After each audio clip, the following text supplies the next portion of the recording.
साहिबान कब्र से जैसे कुफार मायूस हुए वैसे ये कौम मायूस है कि सरकार खत्मी मर्तबत की सुन्नत थी कि जनाब सैयदा तशरीफ लाती तो अपने जगह से बुलंद हो जाते, अपनी जगह से खड़े होते। जब पैगंबर दे रहा था तो कुरान ले लिया, अहले बैत को छोड़ दिया।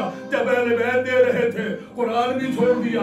अब सच्ची बात तो ये है इस उम्मत के हाथ में ना कुरान है ना ये अहले। तो फिर उसी तरह जन्नतुल बकी की उन कुबूर की भी ताजीम होगी जिनके अंदर नूरानी शख्सियात मौजूद हैं।